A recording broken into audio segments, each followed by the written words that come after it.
And I want to say to our Republican colleagues, pay attention.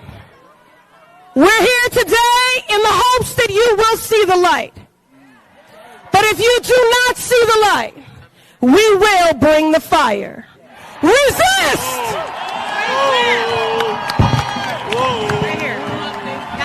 That we will not take this. We will fight back. And as I close out, because I know we've been out here for a long time, and goddamn it, shut down the Senate. We are at war.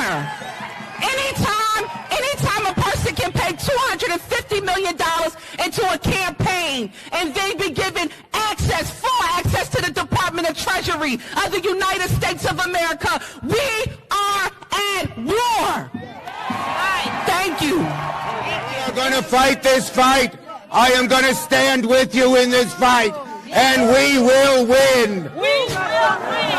We will win. We will win. We will win. We will win. We will win. We won't rest. We won't rest. We won't rest. Be leaders ourselves. Black women are being used by the Democrat Party. All of these socioeconomic indicators are in the negative, particularly for black people. They want mob rule. When Trump was in office, please somebody tell me what act of dictatorship did he perform? She had Donald Trump's hair on top of her head. And she's sitting here talking about brown girl this, brown girl that. Because she's a black woman. They would ask her how to spell her first name and clap like sea monkeys. Oh, yeah. Whoa.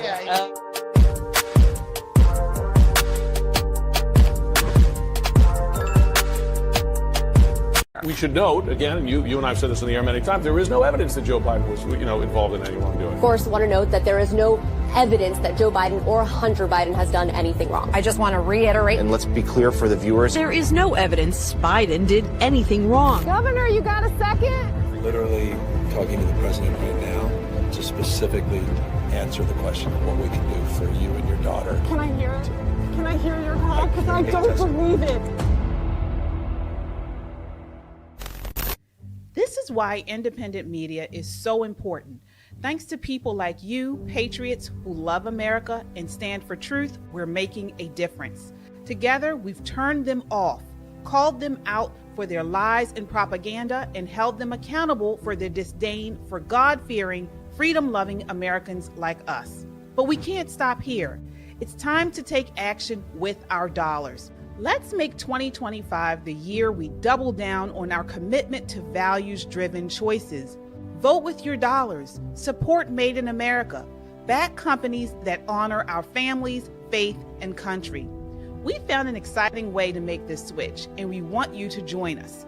Check out www.popandswitch.com and click Yes, I Want to Make the Switch. It's that easy. It's time to walk away from corporations like BlackRock and Vanguard that undermine our principles. Let's invest in America. Let's support businesses that share our love for this country. You don't have to take on everything at once, but you can start here. Join us in making this one small yet powerful step. Visit www.popandswitch.com. Click the link and schedule a call with our team to learn how you can make the switch. Together, we can create real change. You're unhinged. You're unhinged. Democrats are unhinged. Hello, guys. It's Wednesday and it's time for Poppin' Politics. You see, Shelly E has on her sunglasses. I don't know why. Tell me, Shelly. I have seen the light. According to y'all, I need to see the light. I've seen the light, and it's so bright. It looks like President Trump. So I have seen the light. Yeah, folks. It's time for Poppin' Politics. I'm KJ. Of course, this is Shelly E. Nicole is out tonight, folks. Please keep her in your prayers. She is wrestling with the flu, it looks like. So hopefully she will be back by this weekend. Before we dive in, do me a favor, hit that thumbs up and subscribe if you have not done so already, but definitely hit the like button. We want to get ourselves up on the YouTube algorithm here. We want to amplify our voice over the loud, obnoxious Democrats that we showed you in the beginning of the show, and we're going to get into it. So please hit that like button.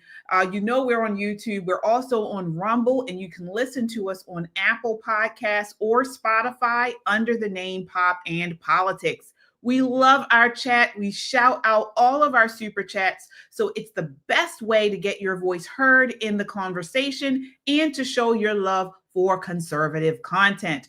This is not just a podcast. This is a movement of God-fearing, truth-seeking, America-loving people that value freedom. Stand with us, subscribe so we can amplify this rallying call for freedom. All right, Shelly, let's set it off. We're starting off live already with our first super chat of the evening. We have here Brown Eyes with the $5 super chat. Thank you. Yes, thank you. She says, Warren stated that no one voted in Musk in Congress. She must have forgotten that we did not vote Kamala in either. Exactly. Good point, Brown Eyes. Thank you so much. Very good point and well stated.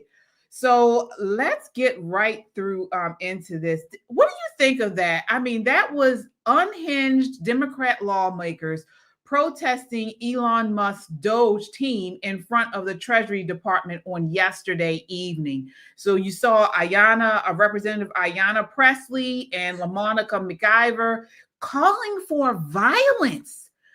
Shelley, what do you think of what we saw there? Again, I'm going to say what I say. When the left is apoplectic, I am ecstatic. And I don't even have to know what the issue is. All I need to know is that they are in a tizzy. And I am excited because it means that most likely 99.99% of the time, we're moving in the right direction. And we're probably taking something from them, or at least initiating a process that will not allow them to keep manipulating people, to keep, I'm going to say, laundering and stealing the money from the taxpayers and really reduce their power. I am glad that whole slew of Black women, that whole, it's tiring. It's tiring. It's really tiring. It really is. It's tiring. It's actually embarrassing to me also. That caricature of Black women that we saw. Loud, obnoxious, just nasty. You know, and calling for violence. For violence. I don't know if we showed it in that clip, but one of them, I think Ayanna Pressley, called Elon Musk a Nepo Nazi.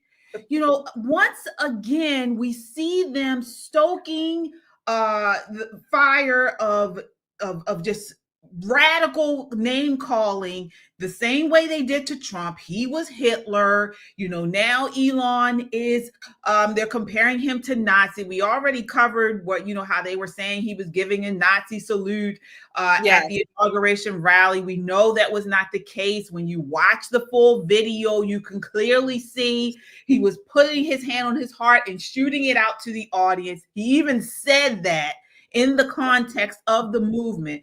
So again, they are continuing to do this, and I hope people are seeing through this. Do you think people are understanding that this is just them stoking the flames?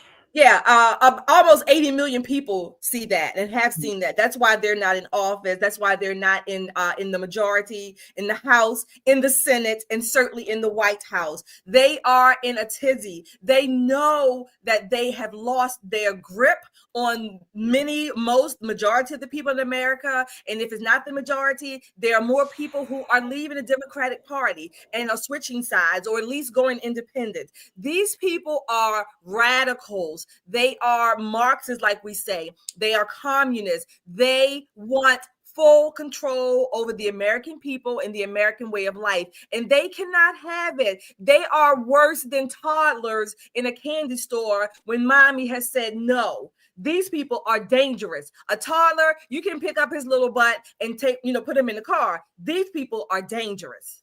Absolutely. And the most disheartening and upsetting thing that they're doing is you have these Black Democrats who every time you turn around, all they talk about is race and skin color. And they are out here protesting because Elon Musk is stopping the money going out to other countries. Exactly. USAID is generally, for the most part, money that is used to go outside of the United States. And so they are in a tizzy, not because of crime in our neighborhoods, not because of the wildfires in California, and not because of all of those people in North Carolina who are still waiting for assistance due to the rain and things, the hurricane and stuff there. No, they are out here protesting, calling for fighting and violence in the streets because of LGBTQ money that was supposed to go out to other countries. Yes. And what they're doing particularly with Elon Musk, KJ, these people, these radicals, these communists, they are trying to, or maybe they're doing it more than trying. They are trying to equate Elon Musk as a racist in Africa, from Africa. So because he's a white person or a lighter skinned African and whatever, but he's South African, he's African, but they're trying to make this a racist and make him out to be the next Hitler. All of these things don't work. I don't care what Elon Musk may or may not practice. I don't think he's a racist, nevertheless. But now he is looking out for America first. He's cutting the purse strings. He's cutting the waste. He's certainly advising the president to do so. Now, I'm for that. I have seen the light. And it is not the Ayanna Presleys and all these other people, these Marxists down there that are trying to tear up our country. I have seen the light. I see Ray Charles can see it. Yeah. And folks in the chat, folks watching right now, I see we all have almost 300 people watching. Hit that like button if you guys have seen the light. If you agree that we need to cut the waste in the government and we want more of our money, less taxes, more of our own money in our pockets, hit that like button and let us know what you think. I do see you guys, the super chats. Let me go ahead and acknowledge you guys. Thank you so much. All right, we have Calvin Richards.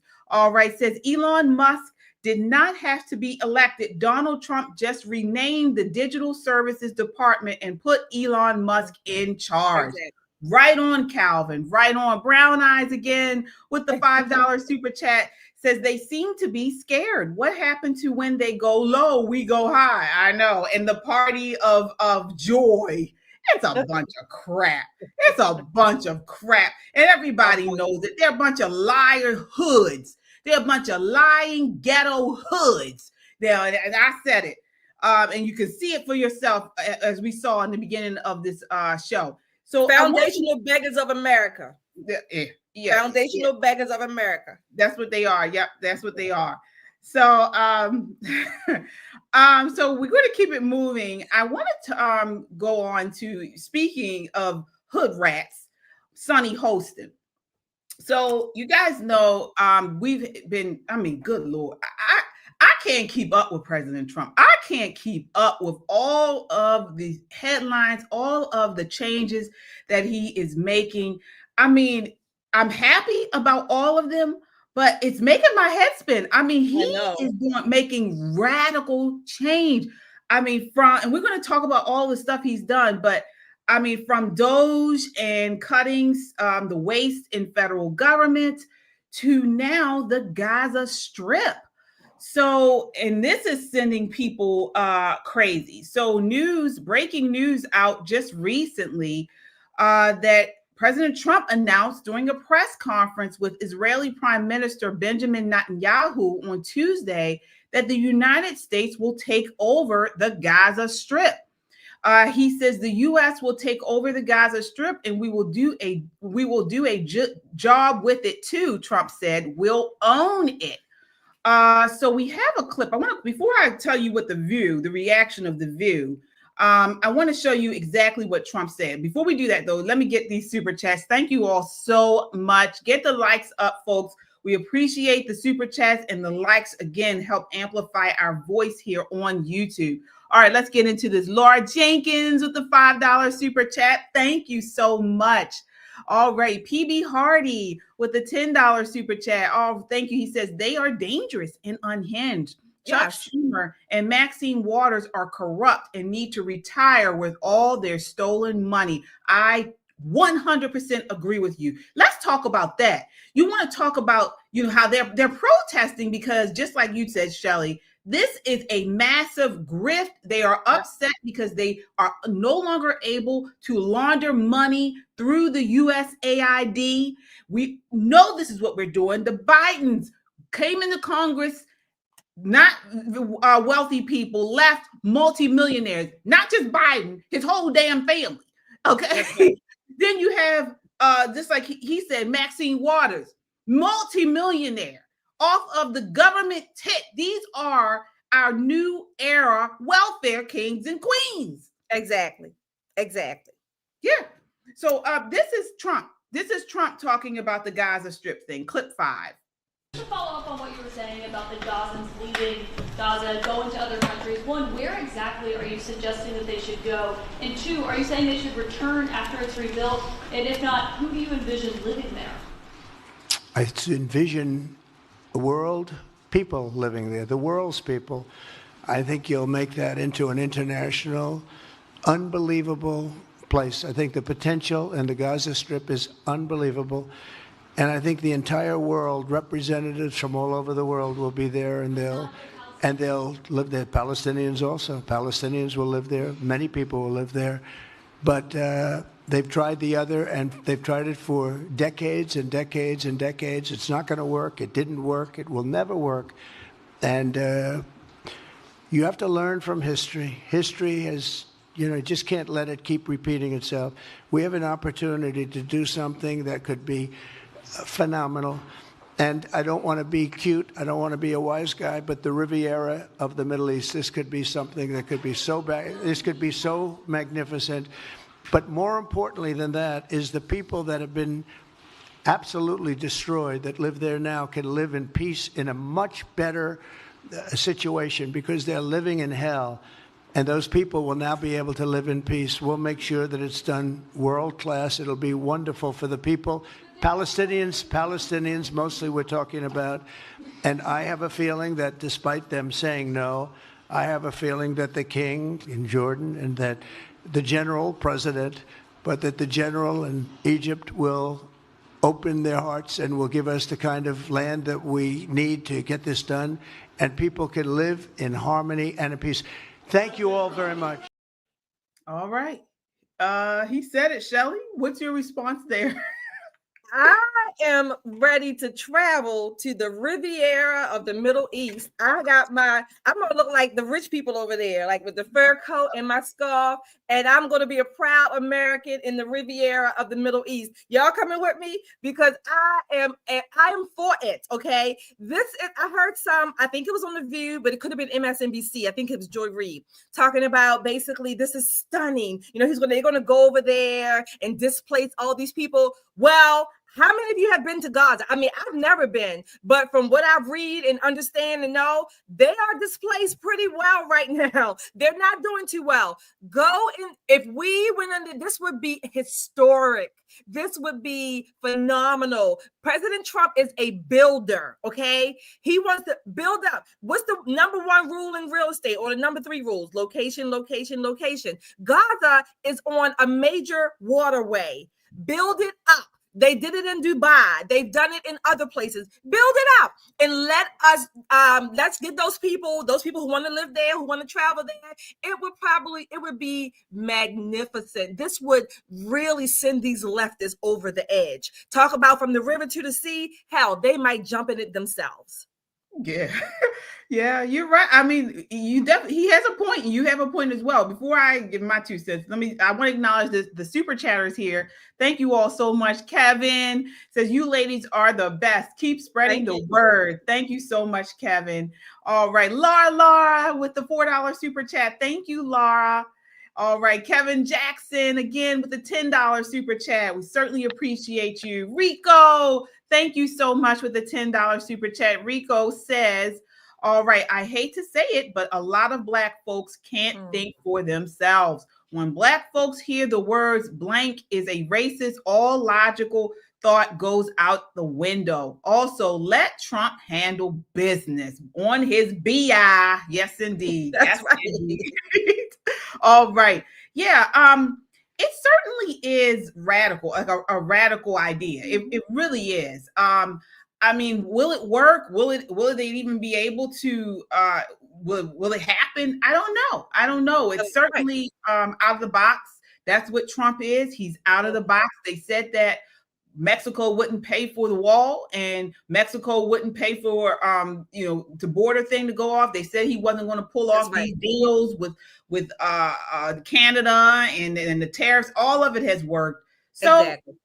This may work too if this is in fact what he wants to do. Look, bottom line is Hamas was elected by the Palestinian people. Okay.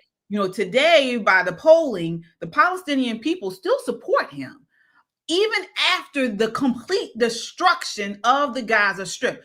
Folks, we're from Baltimore. The Gaza Strip is a project. A strip. It's a project. Yes. You know how, in Baltimore City here, we had many projects all over the city for many, many, many years, while I was growing up. And they were dilapidated.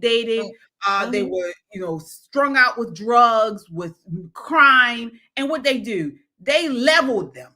Exactly. They leveled them. Exactly. After they leveled them, what happened is, before they were able to rebuild, people would still go out there. There would be boarded up houses, and it created all kinds of crime and all kinds of drugs and murders and things like that. This is what I think of the Gaza Strip. Exactly. You have a totally demolished area, and now it is becoming a breeding ground. It was already, but it's ground for crime and stuff. Something has to be done. Something has to be done. President Trump, you're right, is thinking outside the box. Again, we don't know if it will succeed, but what we do know is what we have and what has been done so far has not seemed to work well. So we still have terrorists there that are being bred and slaughtering innocent people. It is a breeding ground. Go in, and not only that, the left has this argument that they like to use is that people commit crime because they live in poverty. Well, this is a big chance to improve the poverty. If that's your logic, why not go and give them better places to live? Because that's a leftist argument too. People live in poverty. They don't have stable homes and jobs. Well, if you build this area, maybe it's a try. It's better than what we have been getting. So these people may be displaced. There's Jordan, there's Egypt, there is even, God forbid, Iran. Go and live in these places and then come back to a built up society, hopefully that will be in everyone's best interest economically, giving these people a chance to live out their best lives. If you want to live in Gaza, fine, but you cannot live there and then breed terrorists and export your terrorism all over the world. That is not going to stand. No, it shouldn't, because it makes the entire world unsafe. Laura with the $5 super chat, thank you so much, says, so what would the benefit from going to the Middle East? So what would the benefit, I guess, be from going to the Middle East? I'm not sure I understand the question, Laura, but basically, I mean, we've seen that nobody even wants these Palestinians, unfortunately. Many of the countries and areas surrounding the Gaza Strip are also Islamic. And, Palestinians are Islamic, right? I think it was 75% of Jordanians are Palestinian, and they don't want the people to come there. So, I mean, I don't know what's going on as far as that's concerned, but I mean, out of all the ideas that have come up, this seems like the best one that I've heard so far. So we have here Cooler King 74 says Lebanon was once the jewel of the Middle East. Exactly. And now it's taken over by Hezbollah. And they have been terrorizing all over the world. So, I mean, something has to be done. Arletta Jordan, thank you. Thank you so much. $10 super chat says DJT is dynamic. What is wrong with trying something new? Love you, ladies. I thought I was alone. Thanks. Oh, thank you, Arletta. If you haven't done so already, please subscribe, folks. Subscribe, hit that like button. It certainly helps to, get us up here, get our viewership up, and we certainly appreciate the support. So we got to also talk about the opposing side now. And that brings us to Sunny Hostin. So, of course, they were on the View today, or we call the Spew, and they don't find anything good about anything Trump has done. And here they are talking about his deal or his idea to do for the Gaza Strip. This is clip 7. He has no legal authority to do what he proposed. Hello. That's one thing. He's going to receive, get the resistance, of course, from the United States, but also resistance from Palestinians and the regional Arab countries. Yeah. So that's not going to happen. The people that actually own the property is going to really have a problem with their land to take their property. And that's the thing. It's like expelling a people from their land so that America or Israel can take it is a war crime. It's against international criminal law. And what was really striking to me is that we have on the one side, this 34 count convicted felon. And on the other side, we have a man who the International Criminal Court has a warrant out for war crimes and crimes against humanity, because 46,000 Palestinians have been killed and mostly women and children, and 100,000 have been wounded. And so Gaza has become a wasteland. And that's something that we don't talk about, but that's just the truth of the matter. And so you have sort of one alleged criminal and one convicted criminal making plans that are illegal. So there you have it. Of course, she has something nasty to say. Shelley, what's your response to her? First of all, I told her the former federal fuck up. She forgot to mention that Israel gave land so that Gaza could have what they call Gaza. It was carved out of Israel. I think it was 2005, around that time frame. So she forgot to mention that. And as far as these alleged criminals, now granted, I don't like talking about people's marital problems because it's not my business, right? That's just me in general. But is your husband an alleged criminal? Maybe you need to take your federal fuck ups and go and try to defend him. Maybe your legal license, your law license might work just a little bit with your alleged criminal husband. How about starting there? Yeah, absolutely. I mean, these people, it's almost like they don't want America to succeed. It's like they are fighting against America.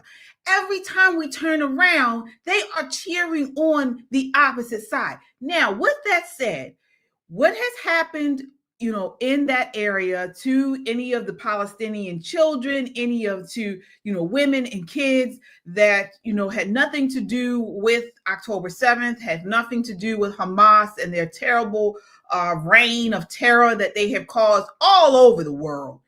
My heart goes out to them. My heart goes out to people who have been caught up on both sides in this terrible, terrible conflict. I am praying that God and the Prince of Peace bring peace in that area. However, I am an American, and so I want what's best for my country, my community, my family, okay? And I've seen over and over again people in that region screaming death to America. You take out Israel on this part. They scream death to America. And it's not just the adults. As young, you see little ones screaming death to America. They are bred to hate us. Exactly. Okay. So, what world are you living in, Sonny? What world are you living in? Yeah. That's what I don't understand. What we could do, KJ, what we could do is the Israeli and the American I guess I'm going to say military, United Nations, whatever. Go in and put up a border, so to speak, a guard. Tell all the people, remember how Moses in the 10 Commandments, all the people, are you on this side? Let's go right now. Let's go. You can go walk through the dry land, walk across the Red Sea on dry land. But if you choose to stay over here, you will drown. So make a protective lane, if you will. Get the people out. Let them go out so that the terrorists can't stop them and torture them for trying to leave. Give them a chance to get out. All the innocent people in Gaza, the people who want a better life, who want to live in peace, like you said, give them a chance to get out. Make the deals, if you will, with Jordan and Egypt and other countries, UAE, to allow these people to come, these displaced asylum seekers, if you will. Let them come, live. We will help get them settled. But those bastards that want to stay and cause harm and mayhem, you have to go. This is your last chance. We're tired of making all of these accords, and we're tired of the Camp David appeals and all of these things. And every time they are broken by the terrorists, the Palestinian Authority, Hamas, Hezbollah, whomever, people are tired. People just want, most sane people, again, whether or not you are Muslim, Christian, or Jewish, they want to live in peace. They want to be able to raise their families and children, or maybe you don't have children, whatever it may be. You want to work. You want to live a productive life. You want to volunteer in peace, in relative peace and safety. We are sick of it. Sick of it. And the Sunny Hostins of the world and those radical women we saw at the beginning, they don't want that. They want to use these people in their lives and their innocence as sort of just latch onto them for their own, I'm going to say use them again. They just want to do it for their own benefit, and their benefit is to keep them, these radicals, in power. Exactly. Because let me tell you something. If they really cared about women and kids, and as they say, brown and black faces, brown and black babies, brown and black women, brown and black men, they'd be down in Baltimore protesting down here, or Philly, or Chicago, talking about, we just had a black grandmother gunned down in the middle of the street this week here in Baltimore. And this story is not it's not only in here. This has happened in cities all across this country. We need help here. We're not over there worrying. And Trump already said, he said there would be no boots on the ground from us here. He said that he would get other people. This is what he's saying. He would get other people to pay for any construction, anything that goes on over there, and so on and so forth. So, folks, we got to start caring about America first. We got to start caring about our people and stop worrying about what's going on over there. And we need to stabilize that area because they want death to Americans. Exactly. That's us. Exactly. Give them a chance. I mean, look what Trump did with the Arab-Israeli peace deal. I mean, they don't even talk about that because they don't want this man to win. He actually negotiated a peace deal when he was in office. He didn't get the Nobel Peace Prize for that because they didn't want to give him credit. But he had negotiated a peace deal in that region, and they didn't acknowledge it. So I say give him a chance. I say give it can't hurt. Right. The Abraham Accords. They don't even talk about it. The Abraham Accords. He negotiated that all. He and it was actually not Ivanka. What's his daughter's name? Jared Kushner. Yeah, right. Jared Kushner's his daughter's husband helped negotiate that. That was a great peace deal. We had no terror attacks under President Trump. Soon as he got out of office, we're seeing everything blow up. Right. So I say give him a chance. Give him a chance. But they don't want to see that. They don't want to see this stuff happen. And so we will continue to talk about this. Let me see here, folks. So thank you guys so much. I see you all joining our Freedom Seekers Club. Thank you so much. I see Tyrone Rowe says, brown eyes, not everything. Closing on my second land deal development next week. Congratulations, Tyrone. Congratulations. Laura, she's a freedom seeker, says prayers for the grandmother. Yes, prayers for her. Can you imagine? And it was all over an incident that happened at a high school basketball game, is what the news reports are stating right now. It happened in the middle of a thoroughfare at the stoplight. The light was red. It happened in the middle of, I think it was almost rush hour, give or take, somewhere around that time. In the in not broad daylight, but in the middle of a busy intersection. They got out of the car, one car, and shot this woman. Right. It was several people in the car were shot. But the grandmother was one that did not she sustained injuries and died. So folks, we got a lot to do. We got to think about what's going on over here now.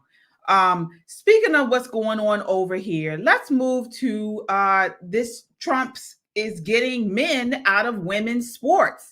Take a look at this. This is clip 8. You want to do this? Watch what I do. Then I'm going to give you some pens, okay? You ready? What a nice picture this is, huh, Governor? You ready? We'll do a good job. Wait, let me press that.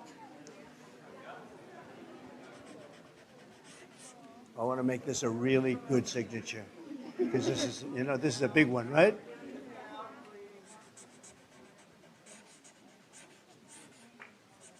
Oh, I think we have a 10. We have a 10. God bless you, Mr.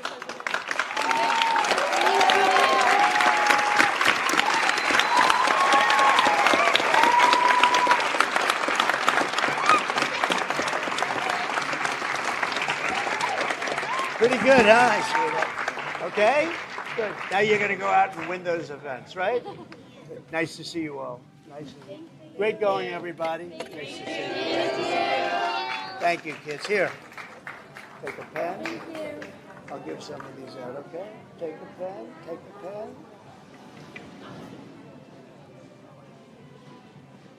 Thank you so much. All right. That was sweet. And so, guys, to give you some background, so President Trump signed an executive order today intended to ban transgender athletes from participating in girls and women's sports. The order, titled Keeping Men Out of Women's Sports, gives federal agencies wide latitude to ensure entities that receive federal funding abide by Title VII in alignment with the Trump administration's view. I'm sorry, Title 10. Is it 10? 10, yeah, 10. View, which interprets sex as the gender someone was assigned at birth. And so he invited all those little girls there, teenagers and girls and women, to be there with him as he signed this in. So he says here, with this executive order, the war on women's sports is over. Shelley, what did you think of that executive order? I thought that was a beautiful moment. Number one, with all those kids there, the boys and girls were there that I saw. But they knew they were boys and girls. That's number one. Number two, this is how it should be. This is what there is, if you will, money. There's support for men's sports. There's support for women's sports. Some going to argue that men get more money. Well, generally speaking, the men bring in the supporters. They bring in the sponsors for the most part. Okay, but fine. There is support there for both. Why is it that we have to change all of human history just because some men want to pretend that they're chicks and some chicks want to pretend that they have dicks? I don't get it. I don't get it. This is confusing for children. It's certainly a mismanagement of the funds and even not just the law, but the spirit of the law. These leftists and these radicals will intermingle and mix up things so much that everybody's left confused and there's nothing but chaos. Thank you, President Trump, for getting this at least back on track, starting to get things back on track. Absolutely. Absolutely. And I do want to correct, it's Title IX. Thank you, guys. I see your comments. Title IX. Yes, I certainly agree. I mean, this shouldn't even be an issue. This should not even be an issue, as you said. But the radical left has gotten so far out of into sanity that we actually have to make this a focal point. This has to be a goal. It's crazy. It is insane. And we're starting to see, and I challenge you guys to look into this. We are starting to see sort of like trans terrorism. You know, there has been it's been reported in the news. Mainstream media is not reporting on this, but there has been a lot of transgender people that have been trying to do different types of attacks. It's a couple of them against President Trump, different people in the country. Folks, these people they're crazy. It's something wrong with them. It's a mental health issue, and we need to treat it as such, as we have done for many generations. We need to treat it as such. We do not need to legitimize mental dysfunction and a mental disorder. See, I think it's part mental. I think it's part mental particularly when adults manipulate children. I think many children, and it's not organic. I don't think it's organic, or in a very, very, very small percentage of young people is it organic. Much of it is socially induced. It's socially taught. So it's like a trend, or if you want to call it peer pressure, just to put it, bluntly, if you will. But it's socially induced. That's number one. That's the mental component. But the adults who are manipulating, who are pulling the strings, who are funding it, I consider them the evil ones, because I think they know what they're doing. They know that they are manipulating these young people. They are funding the surgeries, the mutilations. They're funding the groups behind it, and it's only about maybe 2 to 3 million people in America who say or claim that they are the opposite sex or gender. I like to say opposite sex, but because gender is much more fluid. These people have made it so much more fluid. But these are the people who are crafting and manipulating, particularly young people. And for young people, by and large, this is socially induced. Most of them are not born. It's not an organic or genetic or organic mental component. Very, very, very small number of people have this gender dysphoria, if you will. Oh yeah, it's social contagion. It's social contagion. It has become trendy. And this is fact because most of these people who have all these so-called trans kids are in Hollywood. Here's a clip of Cynthia Nixon. Now, I used to watch Sex and the City. Used to be one of my favorite shows on TV, on HBO, the original one. The new one is dumb. They messed it all up. But the original one used to be one of my favorite shows. And Cynthia Nixon, she played Miranda on the series. Here she's an unhinged leftist activist now. And here she is talking about all of the trans kids that she knows. This is clip 3. Most importantly, I am here today as the mother of a proud trans man.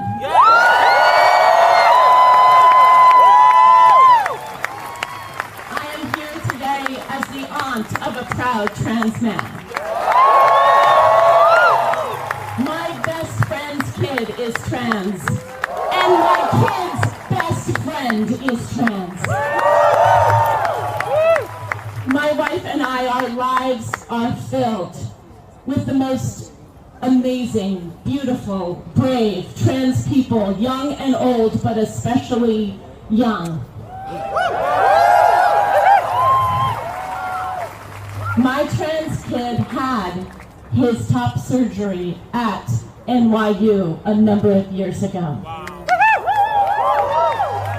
His doctors were fantastic. His surgeon was the best we could have imagined.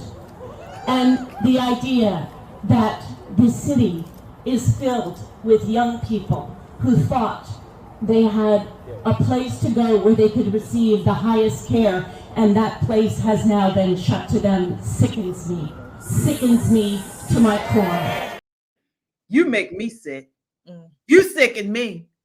Yeah. These people are nuts. And they are ruining these children. Shelley, what are your thoughts on that? Well, I have to make a disclaimer. I have never seen one episode of Sex and the City.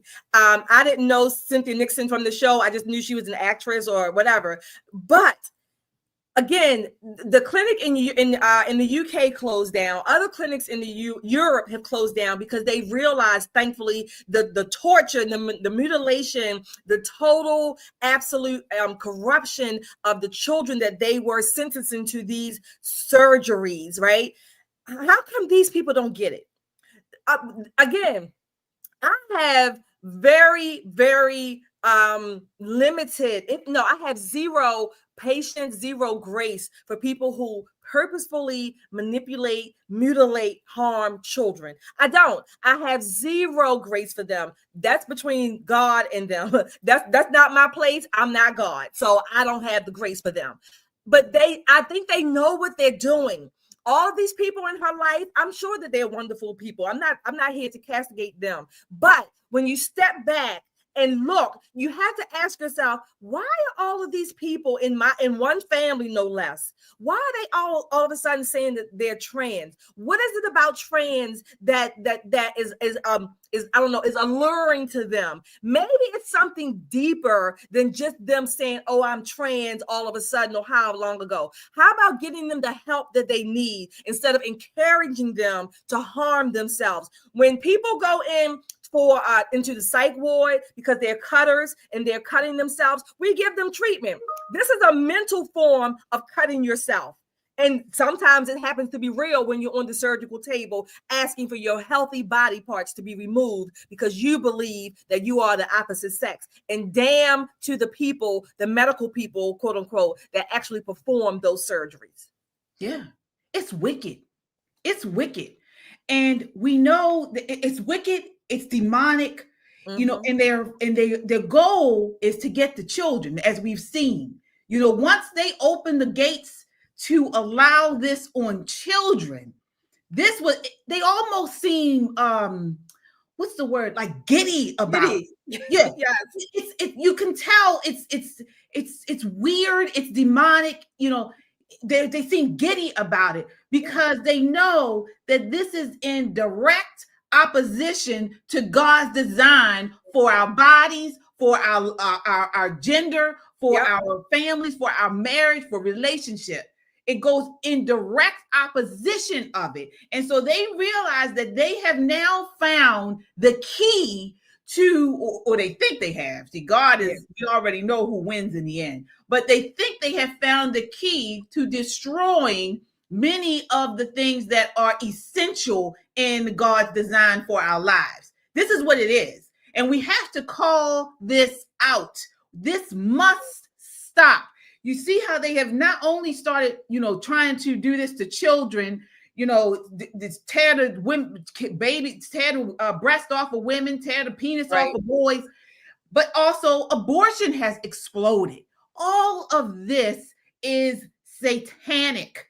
It is with abortions and how they're doing it, left and right, wanting you to do it on demand with everything. This is a bloodlust, and we need to call it for what it is. And the sad part about it is not enough Christians, not enough people who call themselves believers are standing up against it. And that's the sad thing. That's the sad thing about it. But we see it. We see what you're doing. Yeah. We see it, and we're calling you out. This is more than politics. We see what you're doing, or at least trying to do, and we have your number. And thank God Trump was put in office, because he stopped it too. He came out with this today, which was the getting the boys out of girls' sports, and he signed an executive order to outlaw the procedures on children. Which foundational butchers of America. Yeah. Oh yeah. So we're moving right along. Again, this is insane. I want to acknowledge our super chatters here, folks. Thank you so much. We certainly appreciate it. I see a lot of people have joined Freedom Seekers, so we certainly appreciate you for doing that. All right, Wizard says, I'm happy common sense is back. Yes, indeed. $5 super chat. I am too. Laura says, me too. Yes, indeed. All right. Yep. Yeah. So, folks, we're here on Poppin' Politics. If you enjoy conservative content, we have additional channels for you to check out. We're all the ladies here, but we have just the guys. We also have the All-American Talk Show. So that is on here as well on the Metro Conservative Media Network. Christian Conservative, that's my other channel, Christian Conservative with KJ. So if you put in the search KJ Christian Conservative, you will find me with on my other channel. Tomorrow, we are going to have on Bevelyn Beatty Williams. So Bevelyn, you talk about somebody on fire for God, on fire for the pro-life movement. She has been all over media talking about what happened to her, but this is going to be like no other interview, okay? Right. She is sitting down with us on this channel, Christian Conservative with KJ and CJ. So definitely you got to go over there and sub and hit your notification bell. We'll be on tomorrow at 6 p.m. on that channel. And don't forget, don't forget, we have merchandise. You have to go to popandpoliticslive.com and go right to that shop icon, and shop until your heart's content. We have some new stuff up there too, don't we? Yes, we do. We have some new shirts. You guys asked for it. Shelly called out. What did you say? What was it, Shelly? The Butch Bitch Bishop. There is a shirt for you. Yeah. So you guys got to check it out. popandpolitics.com. popandpoliticslive.com. And then click on the shop button and you can get your shirt that says the Butch Bitch Bishop. It's really cool too. So, but here's a clip where you can check out all of our shows. It's time for Pop and Politics. It appears that time period following slavery and Jim Crow were not as harmful to the Black community, to Black family, as the legacy of liberalism and the welfare state. You have this candidate that checks all these boxes. Well, she's Black-ish, check the box. She's female, check the box. She's from California, check the box. And she's not Joe Biden. Right. Most importantly, check the box. We ought to win. Somebody roll out Beyonce.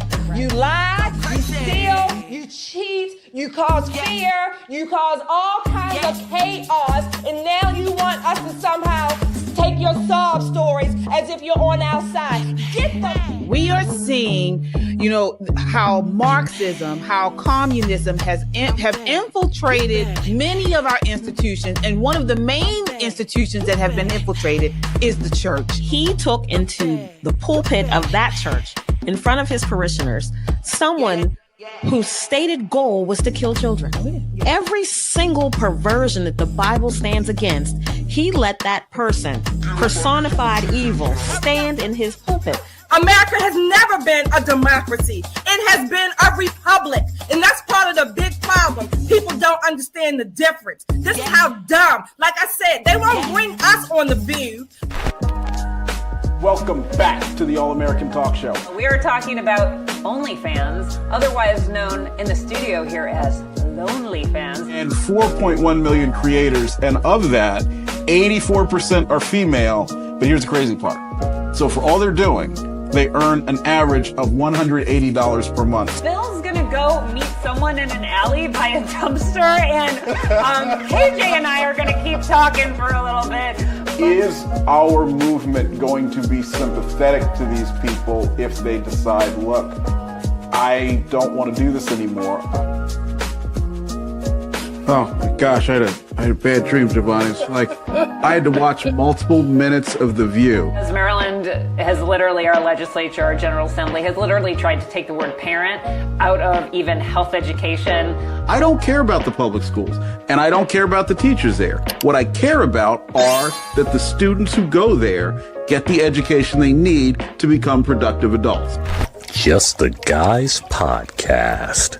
They all look the same. He's a real pretty boy, asking the questions real softly and nodding his head. Yes, mama. Yes, mama. Madam President, these gentlemen do not believe that you are intelligent. I beg to differ. I was the first vice president or president to ever in office go to a reproductive health care clinic. Her strategy to win black votes was putting a twerking rapper on stage, saying that she cooked collard greens in the bathtub. And you see a lot of black men typically vote in the way of the cooch. When you take government out of it, things go back to where they're supposed to go. The guy should have all of these things that the guy should have done to protect himself. Why don't we just say keep your legs closed? 80% of the world walking out there is hedonistic degenerates who believe freedom is defined by how hedonistic and degenerate you express yourself. You better thank a union member. That bullshit, okay?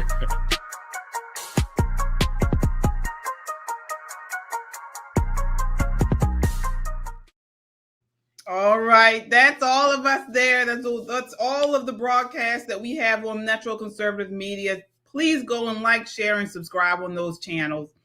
All right, and check out our merch on the merch store. So we still have some content to go over tonight, folks. We're not done here. I want to change gears and go back to DEI. Oh my goodness, folks. What is this? This is what black people are hanging their hats on for 2025 DEI. This is what you guys are on here riled up about DEI when it didn't even benefit most of us. The biggest beneficiary of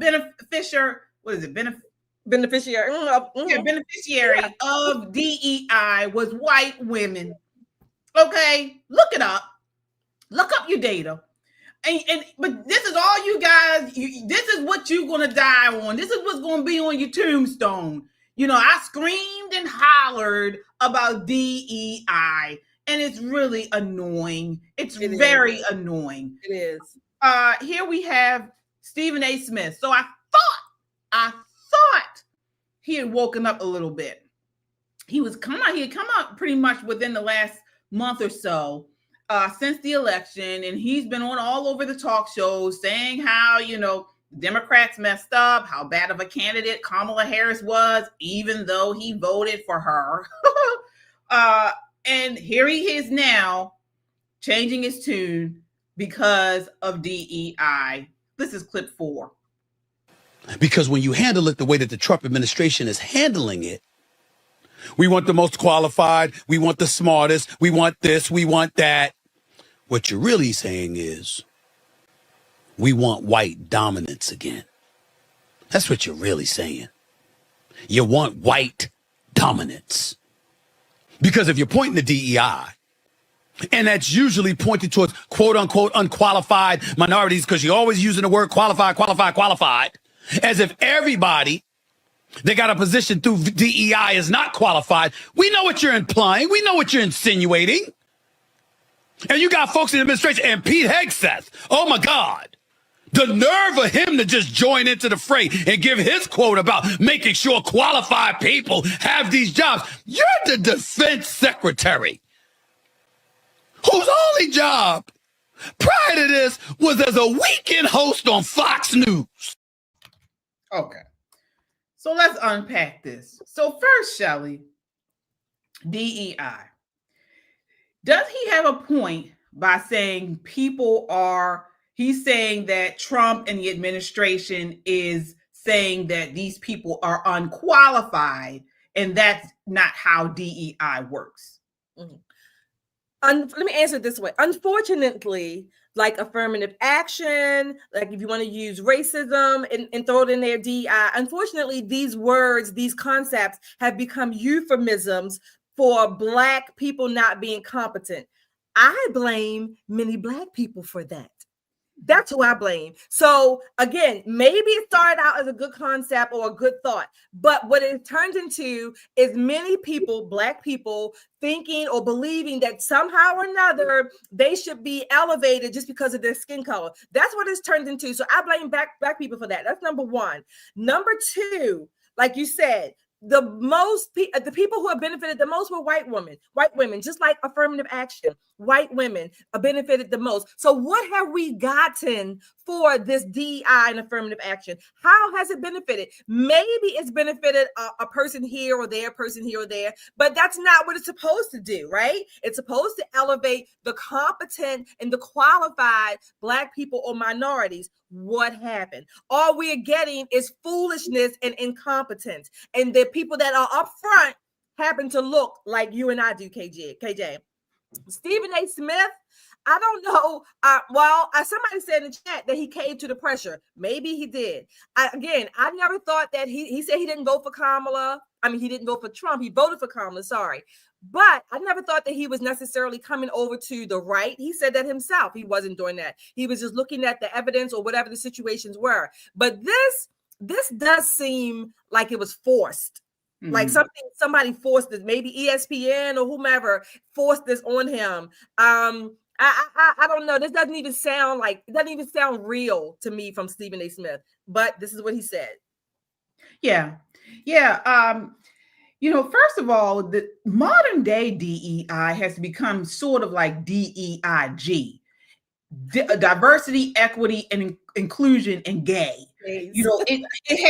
It has become more so of an LGBT movement, where, they've taken it over and, everything has to be, you got to insert a gay in there somewhere. And we saw this at the actual DNC leadership circus. I call it a circus they had just over the weekend, where you literally saw that they were doing their election for the Democrat National Committee. And they said, oh, hold up. We got to have a non-gendered person in leadership here. It was ridiculous. It was ridiculous. So this has become sort of like DEI. And you guys, if you don't believe us, please go back. You can Google it. The DNC election. MSNBC covered the whole thing. There was a man who got up on the podium and said, we have a Black woman. We have a man. We need a non-gendered person here too. It is ridiculous. And this is what I'm talking about. That's not how this country is supposed to be made up. And for Stephen A. Smith to say, well, no, they're upset because there's no white dominance. What is white dominance? First of all, where's the Black dominance? He was saying, well, they got mad because they didn't have white dominance anymore. Well, where's the Black dominance? I didn't see much Black dominance, and the ones that were in control was messing it up for the rest of us. We had our first Black president in Obama, and he was awful. Exactly. He was awful. Black people did horribly under Obama by the numbers. Look, like you, KJ, we've said this before in different ways. We are Black, obviously. We're Black women, obviously. I am just sick. It's 2025. When are my people, kumbaya, going to stop looking to white people or anyone else, but particularly white people, to get their approval from, to get their existence from, to get, they want this emotional, psychological, whatever I'm going to call it, emotional, psychological reparations. Why? If white people are so bad and they're the devil and any other epithet you want to call them, why do you crave for their approval, their pat on your head to give you the go ahead and the thumbs up? Why? Go do what you're going to do. Go live your life. Go buy and sell and open up your business and rent your houses or whatever it is. Why do you need their approval? They don't want to bother you. Go live your life. Right. And you know what? The community would be better off. We will never get anywhere if we continue to depend on someone from the outside, someone or government to assist us in doing what we need to do. If that is what it takes, then we're not ready. We're not ready. I'll share this with you. So I was raised by a single Black mom, and my mom was something. Now, I will tell you, she was a force. Okay. And so She was very strong-headed, you know, she was very domineering woman. And one of the things when I got my license, you know, many of you know, if you have a young teenage driver in the home, that will skyrocket the insurance. Mm-hmm. And so I was on my mom's auto insurance, but my mom was so specific and just, you know, irky, I would say, is, you know, I was working, and, you know, again, she's a single woman, and she, you know, I paid for my portion of the insurance because I was on her insurance. Okay. So, you know, I think it was like once a month. Well, when I got paid, I would give her my portion of the insurance to pay. But she wanted me, it was cash back in those days. I'm old. Okay. But it wasn't no Cash App or anything like that. But she wanted me to pay her in a certain dividend. So I had, you know, if I bring the cash, but she wanted like a certain amount of 20, certain amount of 10, just a certain way she wanted the cash. It was a move.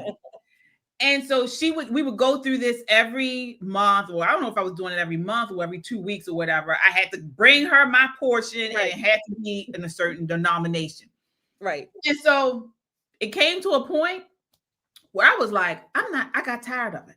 I said, I got to have it to her by a certain time. Then she wanted it in a certain way and all this type of stuff. I got my own insurance, and it was double the cost. It was double the cost. But I said, I want to do it how I want to do it.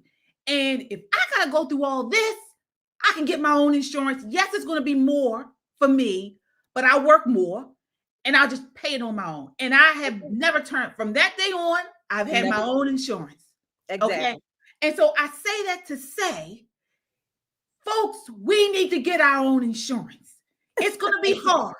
Exactly. It might be tougher. It might take longer for us to get to certain goals. But within our community, we need to start doing it on our own, without government insurance help, without always reparations and begging the white man for this and the white man for that. If that's the way you believe, you know, right, if you want autonomy, this is how it has to be done. Otherwise, you're going to always be beholden to someone else. Thank you. Absolutely. Your mother, my grandmother, my mother sound like very, very similar concepts, similar ideas. Get your own. It might be harder. It might take longer, but at least you will have the peace, if you will, the inner peace, the satisfaction of saying, this is mine. I'm doing it. I can do it, whatever. And like you say, that's how, and let me say this again. I don't hate white people. I don't hate white people. I'm not saying this as an anti-white person or white mentality. I'm just sick of Black people that I know and love, whose first and last thought of the day is, what do white people think? Or they have it out for me. Go, leave them alone and go do whatever you're going to do. Yeah, I had someone on my timeline today on social media where we were talking about Doge. We were talking about, you know, how Trump and Elon are cutting a lot of government.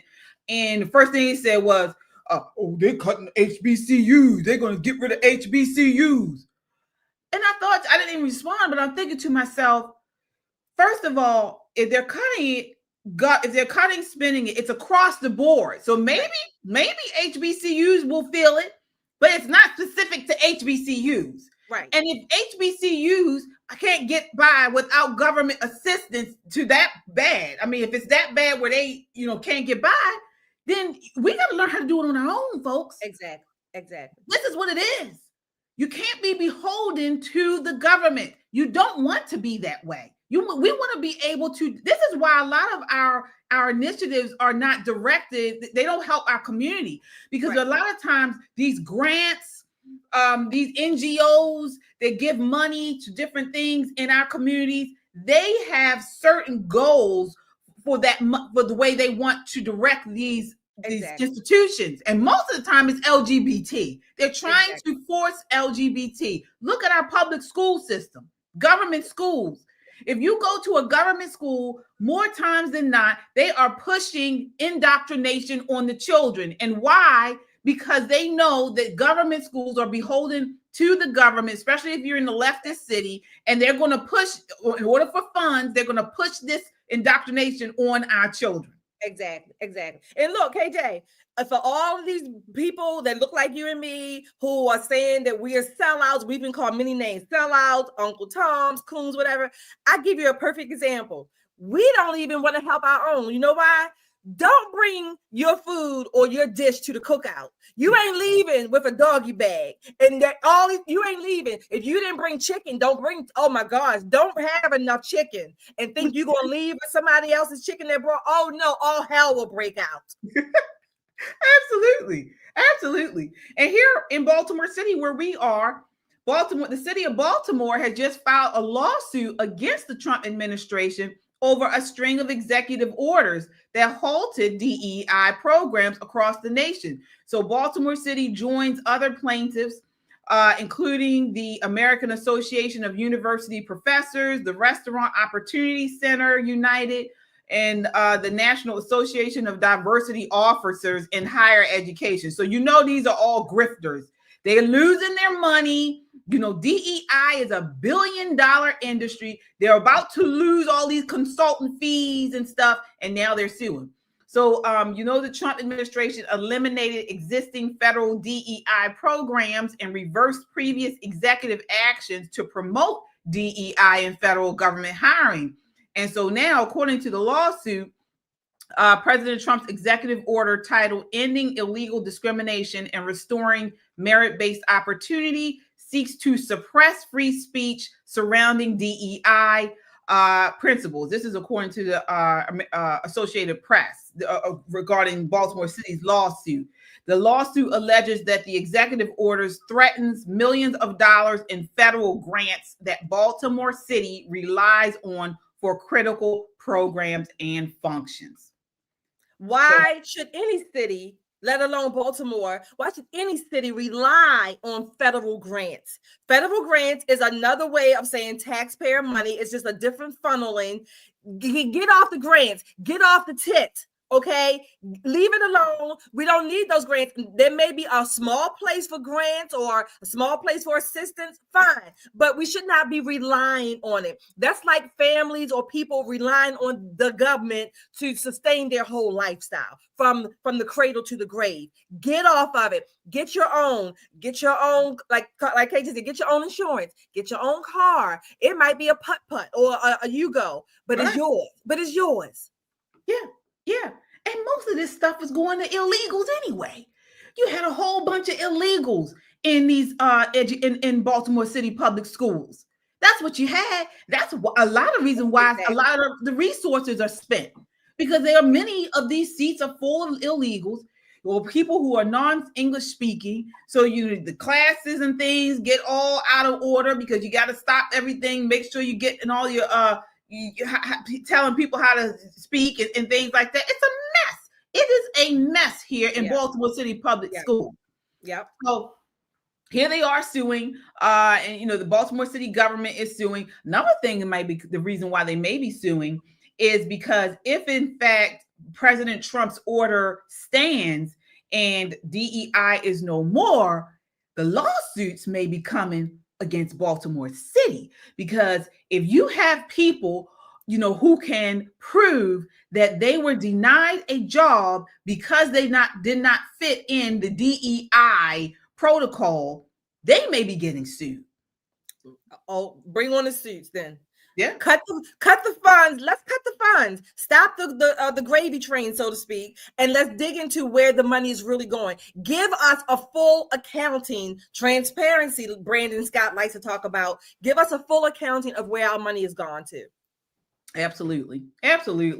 And again, going back to what Stephen A. Smith said, he's talking about white dominance. Well, to me, and you correct me, Shelley, the idea of getting rid of DEI is getting race out of the selection of these positions of government contracting of the federal government. Is it not? Right. Yeah. We want the best person for the job. Taxpayers, our money is wasted every day all across the government. We can't get potholes fixed. People can't get water. Look at California, right? All these other public services that are supposed to be paid for by the general fund, basically.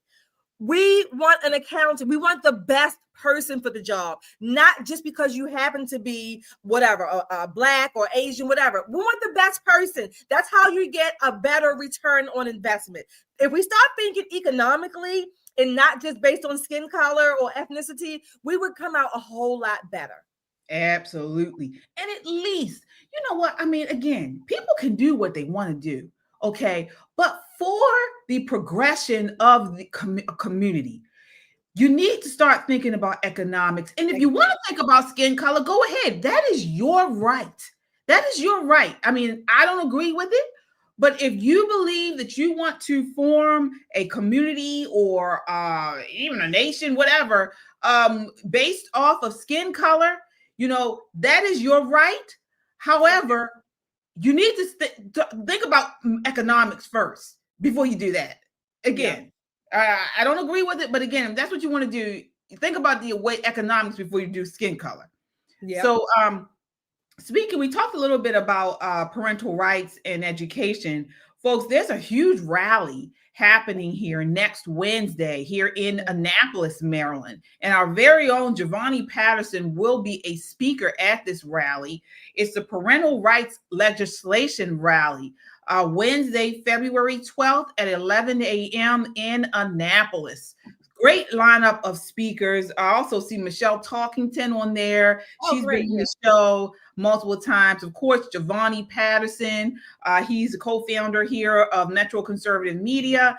And Senator Reddy.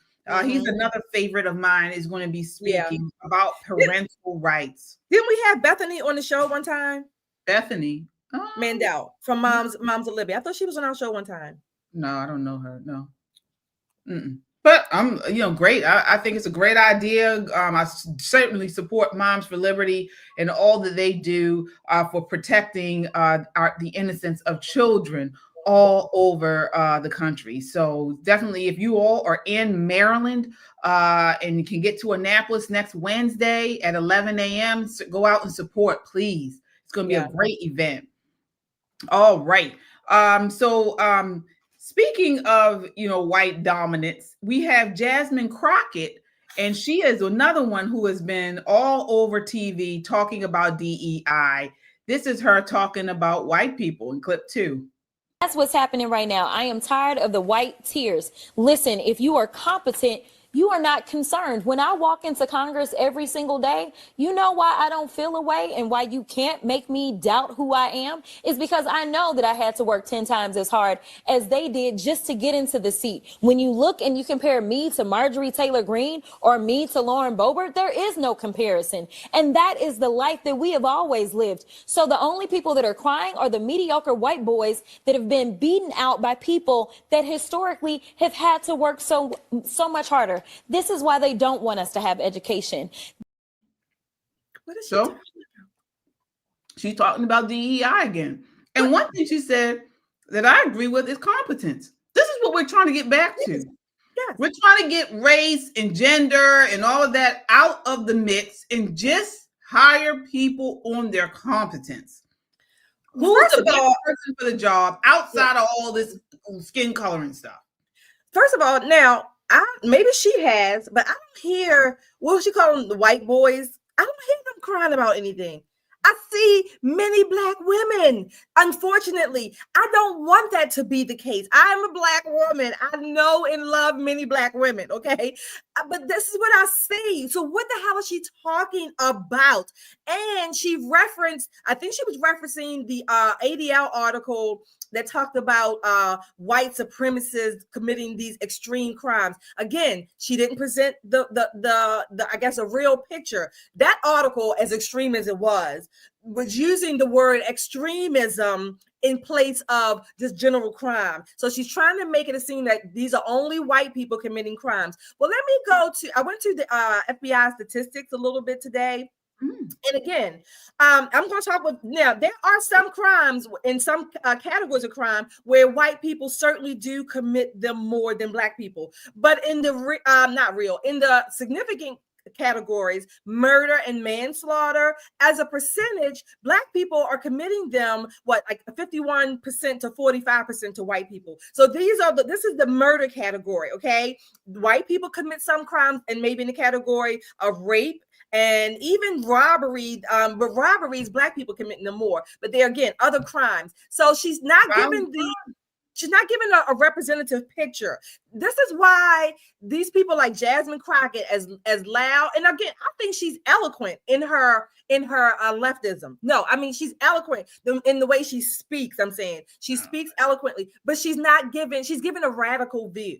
She's giving a radical, not representative view, and this is how people get caught up. She's no different than the people we saw at the beginning of the show. These radical women keep yang about DEI and affirmative action. Well, if you are competent, why does it matter what white people think? Yeah, again, you said this earlier, and folks, please hit that like button. We have so many people watching tonight. I want you guys to hit the like button and subscribe if you have not subscribed already. You'd see two Black people here. We're Black women. We live in Baltimore City amongst mostly Black people, okay? We're not one of these people that, and there's nothing wrong with this, but I'm just trying to give you some context. We are not Black women that never see other Black people. Okay, we live and breathe Negras. All right. All right. So I want to put that out there first. Secondly, so when we say these types of things, talking about Jasmine Crockett and things like that, we don't like to do this. No. But guess what? We tell the truth. Whether you're Black, white, orange, blue, purple, we're going to tell the truth. Okay. She does not. And just like Shelley said, Black people make up a very small percentage, or I should say a smaller percentage of the population, but commit a larger percentage of the violent crime. And we take no joy in saying that as Black people. But as also people who live amongst these communities, something needs to change. In order for it to change, it must be called out. We can't just turn a blind eye and start blaming the boogeyman and all these other, calling all these other reasons why this is happening. If we continue to do that, our communities will continue to fail. We have to call it out. And then once it's called out, then you begin correction. Right. But you have people like her get on here and blame the white man, white fingers and all this type of stuff. When the white man didn't kill a grandmother in the middle of the day in Baltimore City this week. It was a Black person. Right. Yeah. What are your thoughts on that, Shelley? Yeah. People keep saying, Black people, we're only 13% of the population. Well, then that's fine. Then let's ask the question. Then why the hell are we committing so many more heinous crimes? Then why? If we're that small or that number of the population, that percentage, why? It's the culture. It's like you said, Kate, we live and breathe among Black people every day of our lives, right? We love Black people. We have Black children. We have Black spouses and boyfriends, whatever, right? But why? It's the culture. It's the culture. I have said many times on the show, I have a dear relative that was murdered by a Black person. Okay. So again, we are not immune to the happenings and the goings on in the community in which we live. But we know that much of it is the culture, and it's not white people coming in here doing XYZ or holding us back, the man with his feet on our neck. No, that's not the case. No, it's not. And you ask many Black people. I have a dear cousin, one of my favorite cousins, who was involved in street life and things, and died by the hands of another Black person, murdered. He was murdered. So again, this is something we all can kind of probably. If you're from Baltimore, you got a story like this. Exactly. It's not white people that I'm afraid of if I'm walking down North Avenue or wherever. It's not white people I'm afraid of. So again, we need to figure out why is this? And one of the reasons Thomas Sowell has written very eloquently and a lot about it is the breakdown of the family in our communities. It's the breakdown of the family. We don't see this breakdown in other cultures as much. Now it's starting to get close now, but historically, we didn't see this breakdown in other cultures. And it's very much so in our community, and it needs to be called out and stopped. But it's not the white man. Exactly. It's not white tears, as Jasmine Crockett said. Yeah, it really isn't. All right. And I want to acknowledge a super chat here, folks. Thank you all so much. We really appreciate the super chats. It helps us to continue to create conservative content. We have Pam. Oh, thank you so much, Pam. Peace with the $10 super chat. We certainly appreciate you. So again, we're here to call it out. We take no joy in this, but it is what it is. We're going to tell you all the truth, whether we like it or not, or whether you like it or not. So, but we appreciate you all coming on here and sticking it out with us and watching with us daily. We certainly appreciate you all. You guys have become family with us, friends.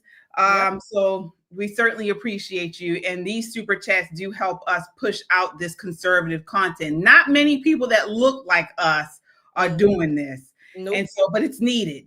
It's needed. We have, yes, thank you so much for the $20 super chat. Natalie, thank you so much. Certainly appreciate you. All right. And guys, we're going to start something new. So I believe on Friday this week, when we go live, we're going to do a 10 p.m. live, and we're bringing you on. We're going to open up the floodgates. We're going to open up the chat. Yes, we are. And we, for the first time, I think it's the first time we've done this, we are going to bring on you guys to chat with us. So we're going to have a conversation, with whatever's trending or whatever. And we want to get your opinion, and you get to come on with us live. Friday late night. You got to be there late night Friday. Yes. Navy Sharks with the $20 super chat says, you ladies are awesome. Keep dropping these truth bombs. Thank you, Navy Sharks. We certainly appreciate you. All right. Yes. So again, Friday night, we're going to be live, all the way live. And you guys are going to be live too, because we're going to bring you up. We're going to bring you up on the show. For many of you, Friday night, 10 p.m. So mark your calendars. If you haven't done so already, hit that notification bell and subscribe, because Friday night we're bringing you all on. You're going to be another co-host, and we're going to talk it out right with you, whether you agree, whether you disagree. If you say, hey, I've been waiting for this, I love you guys, and I want to, add my 2 cents or tell you with my voice, or you may not agree. You may say, you know what? I didn't agree with what you said about Jasmine Crockett. Jasmine Crockett, and I want to tell you about it. That's fine too. That's fine too. All right, so that does it for us tonight. That's everything for us. Nicole hopefully will be back doing better on Friday. Guys, please keep her in your prayers. She is sick. So many people are sick with the flu, with COVID, all kinds of stuff. Praying for everyone. Praying God, Holy Spirit, heal you, and you get to a speedy recovery, including Nicole. Final thoughts tonight, Shelley. Well, I want to make sure our audience, particularly those who may not agree with us, again, those who call us the names, I want to make sure they understand. We still go to the cookouts. We still go to the cookouts in our family, people we know, friends.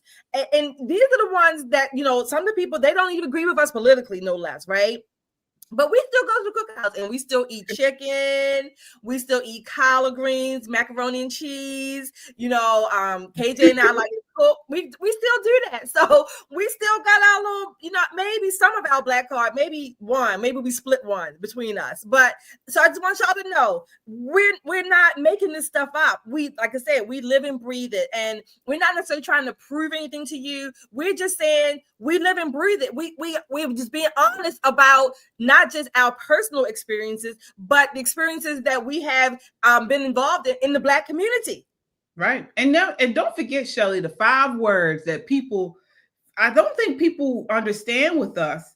The 5 words that really sum up everything. When you talk about the cookout, when you talk about, us giving truth and talking to the people, we don't give a damn. Yeah. We're pretty secure in what we believe. We feel like we researched this stuff, and it is what it is. And frankly, we don't give a damn. So, we go to the cookout, we have a good time, we do the line dances, we eat, we socialize. Yeah. Hopefully people don't want to talk about politics, but if they do want to talk about politics, we're open and honest and ready to go. We're there for it. Yeah. Oh yeah. Yeah. We are there for it. So there it is. That's what it is, really. In Jesus' name. Absolutely. In Jesus' name. Yeah. So that does it for us tonight, you guys. Thank you all so much for watching. We will catch you on Friday night. I hope to see you tomorrow night on Christian Conservative with KJ and CJ. Check it out. Bevelyn Beatty Williams will be there. Hopefully you guys will be there tomorrow night. You got to subscribe to the channel to check it out. Until next time, count your blessings and live a life of purpose. Good night. Good night. Bye, everybody.